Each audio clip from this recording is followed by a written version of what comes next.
Hope you're alright. It's a miserable day it's been, and it continues to be. I've just had that. That's been buzzing round the last couple of hours.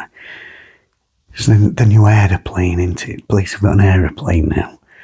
I mean, we used to have our own helicopter, didn't we? But we seem to have forgot the £6.5 million worth of police cuts the Tory government give to South Yorkshire Police. That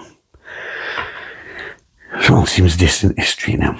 But yeah, so unless we borrow the helicopter from Leeds or whatever it ended up with, we've got this little plane now. It's very annoying now. I mean, the helicopter you're supposed to sit above and just shine that big beam down, doesn't it? But this thing, it makes a very racket and all, and it has a really wide sweep, and that's very annoying. And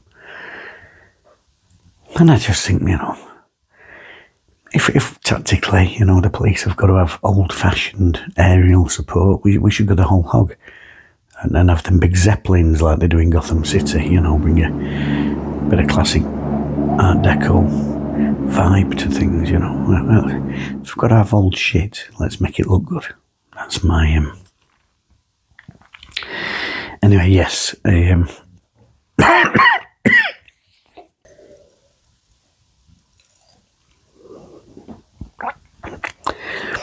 found the perfect way to line my throat, which is Bailey's, obviously. Miserable day, isn't it? Miserable day. Extra miserable for me because obviously I've been badly and still set the alarm and got up early to watch the cricket this morning.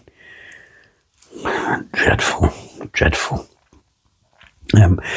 But as the day went on, the sun comes up and a nice cup of tea.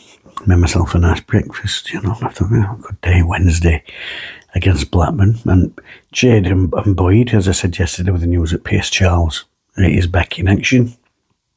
Obviously one of our own, exciting young keeper, good with the ball at his feet. And it's not just about what they bring in terms of the technical ability and the use of the box. He's probably got the best use of the box of any player I've seen in goalkeeping terms maybe ever. But it's what it does to the defence.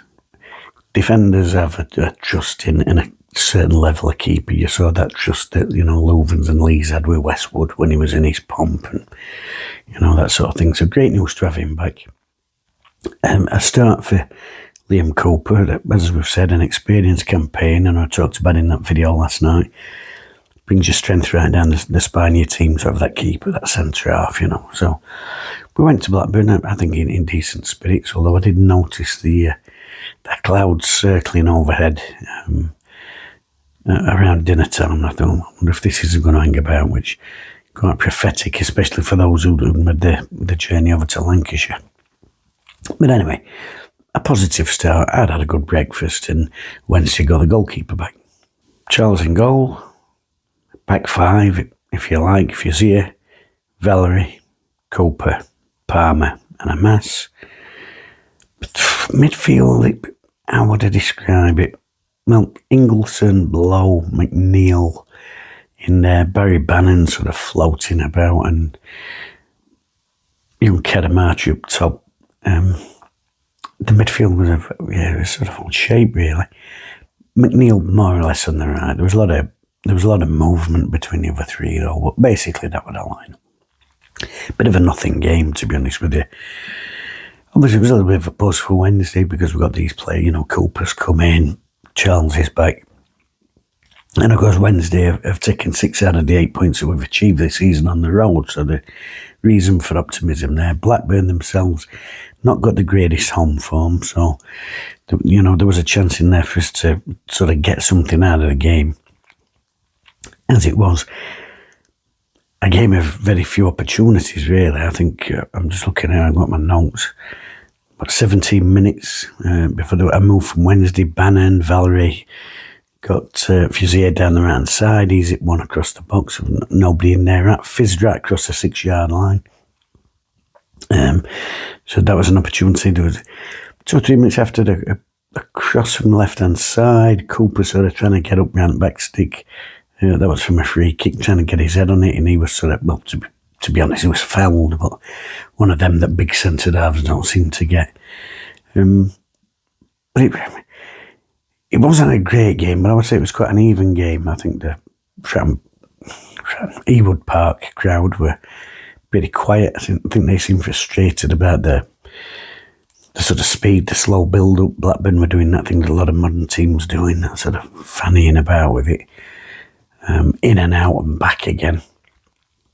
And funnily enough, I didn't really think Blackburn started playing until during, that pissing rain. Their manager came flying out of dugout. He'd been stood sort of there with arms folded. And suddenly starts going apoplectic down on touchline, really losing his shit, which is sort of understandable because, the only time I've seen his teams on a regular basis previously was obviously when he was at Barnsley down the road. And that was all 100 mile an hour, blood and thunder.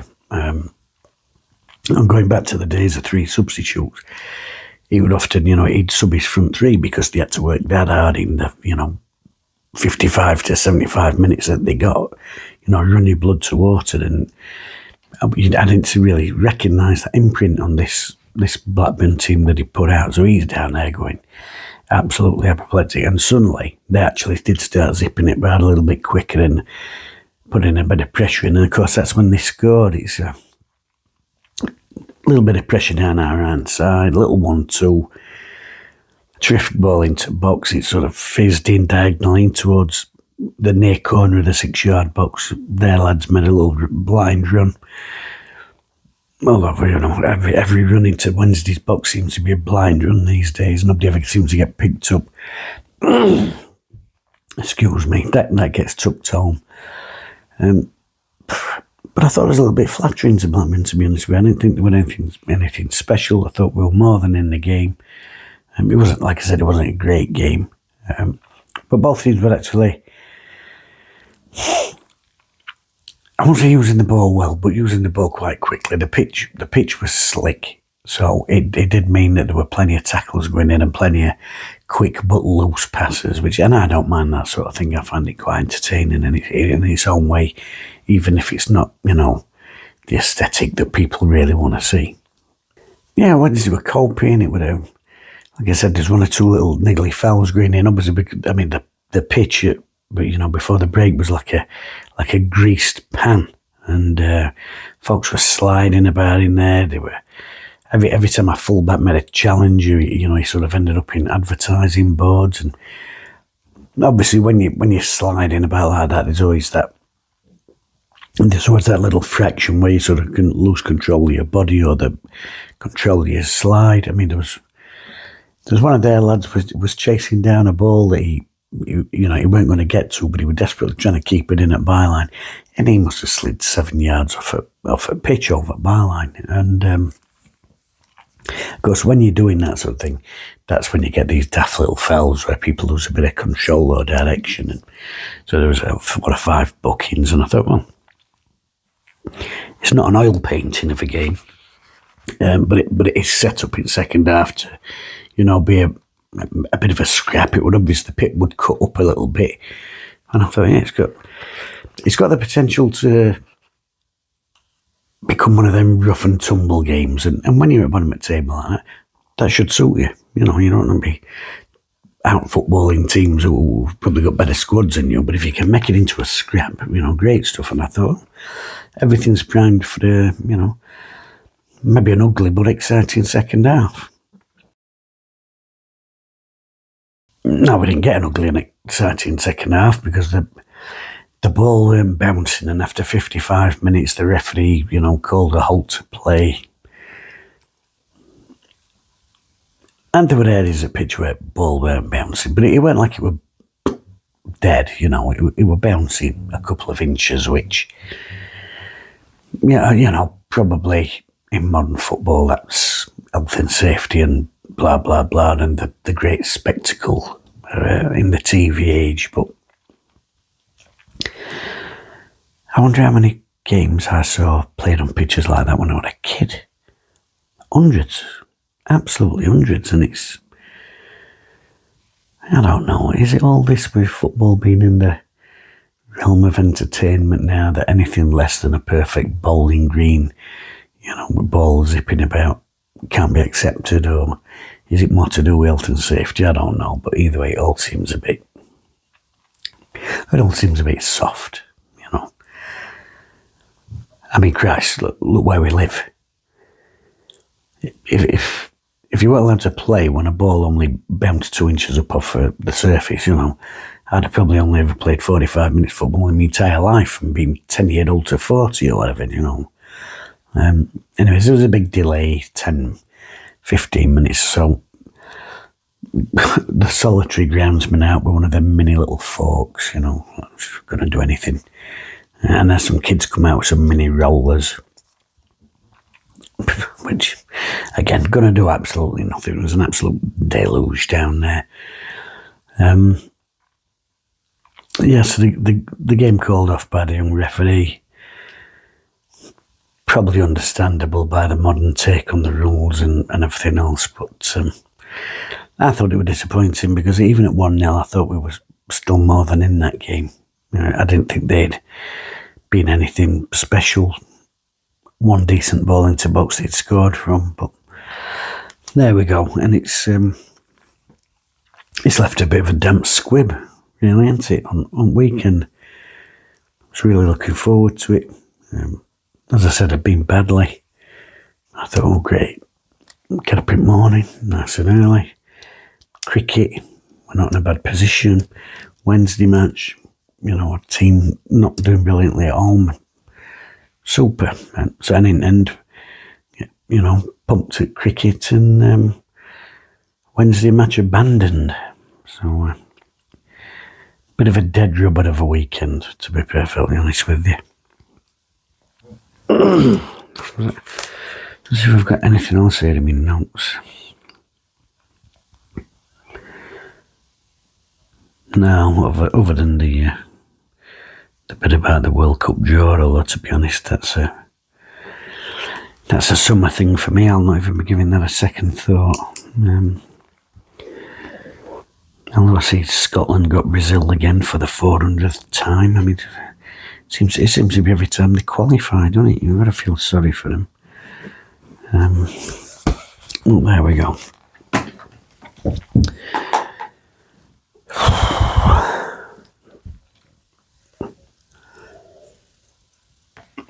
Just before I go as well, just thanks to everyone who did watch my last video. I know I did a big gap in the algorithm and everything else can go all to cock, and I could have lost many of you, so thanks for sticking with it and watching and commenting, because that really helps and it stops other people forgetting. A lot of my comments, that you thought I was going to sit here and start reading The Night Before Christmas or Charles Dickens or something. Jim's House Party, that sort of thing. And obviously 1 or 2 comments about the hat. It is a classic smoking hat, which you've got to, when you've got a bald head and a cold, you've got to keep the heat in. That's lose a lot of heat out of your head. And I forgot, it's alright, isn't it? It gets rid of that Sean Dyche,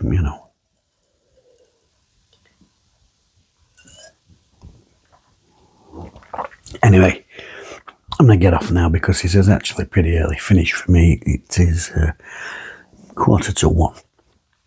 And I forgot, I've still got the last season of Gotham to watch. It took me about 9 years to watch that series. It shows how often I have the TV remote.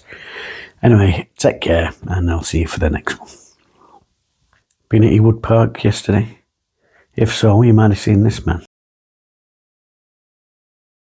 Who is he? Well, I'll tell you who he is. His name is Joe Kitaji.